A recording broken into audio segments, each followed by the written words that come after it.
মিশরে যীশু খ্রিস্টের একটা মূর্তি ছিল।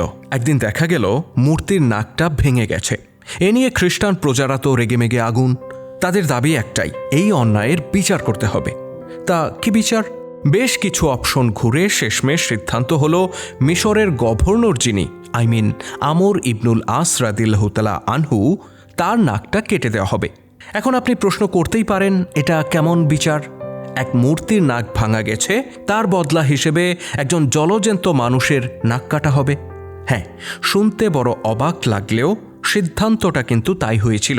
আর এই সিদ্ধান্ত অন্য কেউ দেননি, স্বয়ং আমর ইবনুল আস নিজে এই সিদ্ধান্ত দিয়েছিলেন। কিন্তু কেন কেন এত কঠোর সিদ্ধান্ত? আর কি ঘটেছিল শেষ পর্যন্ত? চলুন, খুব বেশি কাসন্দি না ঘেটে গল্পটা গোড়া থেকে শুরু করি।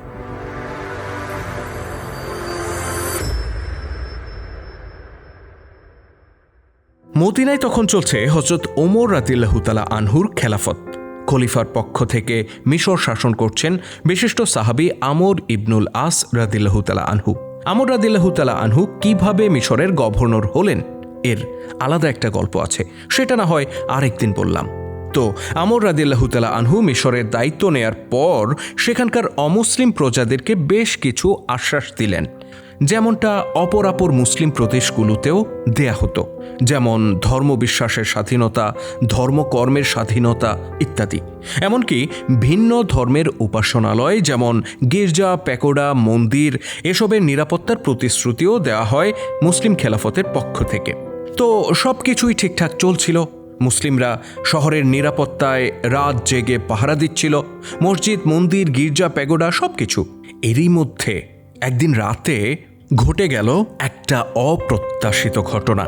আলেকজান্দ্রিয়া শহরের খ্রিস্টান পল্লীতে এক মূর্তির নাক ভেঙে দিয়েছে কে বা কারা। এ নিয়ে শুরু হলো ভীষণ হইচই।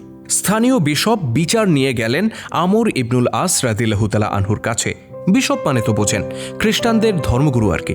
তিনি আমর রাদিয়াল্লাহু তাআলা আনহুকে জানালেন, বাজারে যীশু খ্রিস্টের একটা মার্বেলের মূর্তি ছিল। গত রাতে কে যেন মূর্তিটার নাক ভেঙে ফেলেছে। তা কে করেছে কাজটা? বিশপের দাবি মুসলিমরা ছাড়া আর কে করবে। এখন তো কেউ স্বীকার করছে না, কিন্তু তাদের মধ্যেই কেউ না কেউ এই কাজটা করেছে। এখন আমর রাদিয়াল্লাহু তাআলা আনহু বিষয়টা শুনে খুবই কষ্ট পেলেন। তিনি বললেন, যা ঘটে গেছে তার জন্য আমি খুবই লজ্জিত। যদি এমন হতো আমরা জানতাম কাজটা কে করেছে, তাকে না হয় শাস্তি একটা দেওয়া যেত, কিন্তু আমরা তো সেটা জানি না। এই অবস্থায় আমি আপনার কাছে ক্ষমা চাচ্ছি আর অনুরোধ করছি আপনারা মূর্তিটা রিপেয়ার করে নিন, আমি এর খরচ দিয়ে দেব। কিন্তু বিশপ তাতে রাজি হলেন না। তিনি বললেন, মার্বেলের মূর্তি রিপেয়ার করা যায় না। আমর বললেন, সেক্ষেত্রে আরেকটা মূর্তি বানিয়ে নিন, যত খরচ লাগে আমি দেব। কিন্তু না, বিশপ তাতেও রাজি হলেন না। তার সোজা উত্তর, যীশু ঈশ্বরপুত্র, তার যে অপমান করা হয়েছে, টাকা দিয়ে আপনি এর দায় মুছতে পারবেন না। আমর রাদিয়াল্লাহু তাআলা আনহু তখন বললেন, তাহলে আপনিই বলুন আমরা কি করতে পারি? বিশপ বললেন, আমরা আপনাদের নবী মুহাম্মদ সাল্লাল্লাহু আলাইহি ওয়াসাল্লামের একটা মূর্তি বানাবো, তারপর তার নাক ভেঙে দেব। আমর ইবনুল আস রাদিয়াল্লাহু তাআলা আনহুর জন্য এটা ছিল একটা কঠিন মুহূর্ত। বিশপের কথা শুনে তার ভেতরটা তো জ্বলে যাচ্ছিল, কিন্তু তিনি সেটা প্রকাশ করতে পারছিলেন না এই কারণে যে তিনি ছিলেন শাসক, আর শাসক হতে গেলে অনেক কিছুর দায় নিতে হয় এবং অনেক কথাও হজম করতে হয়। বেশ কিছুক্ষণ নীরব থেকে আমর রাদিয়াল্লাহু তাআলা আনহু বললেন, সম্মানিত বিশপ, আপনি যে দাবিটা করেছেন তা বাস্তবায়ন করা আমাদের পক্ষে সম্ভব নয়।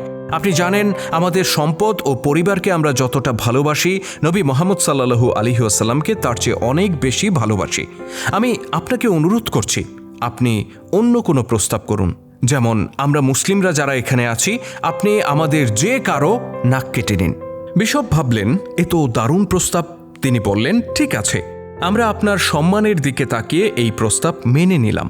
তবে আগে আমরা নিজেদের মধ্যে আলোচনা করব, তারপর আগামীকাল আপনাকে জানাবো আমরা কার নাক কাটতে চাই। তো পরদিন দুনিয়ার লোক সেখানে জড়ো হলো, মুসলিম, খ্রিস্টান, এমনকি অন্য ধর্মের লোকেরাও। যথাসময়ে বিশপও সেখানে চলে আসলেন। তবে বিশপ কথা বলার আগে মিশরের শাসক আমর ইবনুল আস রাদিয়াল্লাহু তাআলা আনহু কথা বললেন। তিনি বললেন, এই দেশ শাসনের দায়িত্ব আমাকে দেয়া হয়েছে, আজকে এখানে যেটা ঘটল, আমি মনে করি এই ব্যর্থতার দায় আমার, অতএব শাস্তিটাও আমারই প্রাপ্য। তিনি বিশপের হাতে একখানা তরবারি ধরিয়ে দিয়ে বললেন, আপনি আমার নাকটা কেটে দিন। বিশপ তো অবাক। তিনি হয়তো নিজেও মনে মনে এমনটাই চাচ্ছিলেন, কিন্তু আমর রাদিয়াল্লাহু তাআলা আনহু নিজেই নাক পেতে দেবেন এটা তিনি কল্পনাও করতে পারেননি। এদিকে উপস্থিত জনতাও স্তব্ধ হয়ে দাঁড়িয়ে আছে। তারা এমন কিছু কল্পনাও করতে পারেনি। সেখানে মানুষ ছিল হাজার হাজার, কিন্তু কারো মুখ দিয়ে একটা টু শব্দও উচ্চারিত হলো না। নিজের নাক বাড়িয়ে দিয়ে অপেক্ষা করছেন মিশরের অধিপতি, আর তরবারি হাতে দাঁড়িয়ে আছেন বিশপ। এটা ছিল ইতিহাসের এক বিস্ময়কর দৃশ্য। হঠাৎ নিস্তব্ধতা ভেঙে চিৎকার করে ছুটে আসলেন একজন মুসলিম সৈনিক। তিনি বললেন, থামুন, এই দোষটা সম্পূর্ণ আমার। আমি ওটা ভেঙেছি।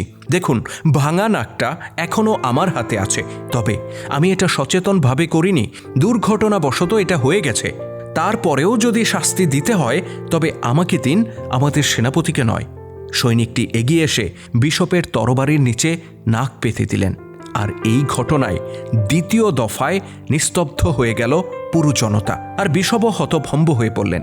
বেশ কিছুক্ষণ তিনি নিশ্চুপ দাঁড়িয়ে শেষমেশ তরবারিটি ফেলে দিলেন, আর মুসলিম সৈনিককে আলিঙ্গন করে বললেন, যিশুর মূর্তির অসম্মান হয়েছে তাতে সন্দেহ নেই, কিন্তু তার চেয়েও বড় অন্যায় হবে যদি আমি আপনার অঙ্গহানি করি। আর বিষয়টা এখানেই মিটমাট হয়ে যায়। আজকে তো অনেকেই মনে করেন ইসলাম অন্য ধর্মের লোকদের ধর্মীয় স্বাধীনতায় বিশ্বাস করে না। ইসলামের শাসন প্রতিষ্ঠিত হলে অন্য ধর্মের লোকেরা পূজা করতে পারবে না, কিচ্ছুটি করতে পারবে না। যারা এমনটা মনে করেন বা প্রচার করেন তাদের জন্য ইতিহাসের এই ঘটনাটি দৃষ্টান্ত হিসেবে রেখে গেলাম। অতীতে ফেরাউনরাও মিশর শাসন করেছিল। ফেরাউন বনাম আমর ইবনুল আস, এই তফাৎটা আপনিই মিলিয়ে নেবেন। দর্শক, আপনাদের এ ব্যাপারে কার কি মত অবশ্যই কমেন্ট বক্সে জানাবেন, আর নিয়মিত ভিডিও পেতে চ্যানেলটিতে সাবস্ক্রাইব করবেন। লাইক শেয়ার তো আছেই।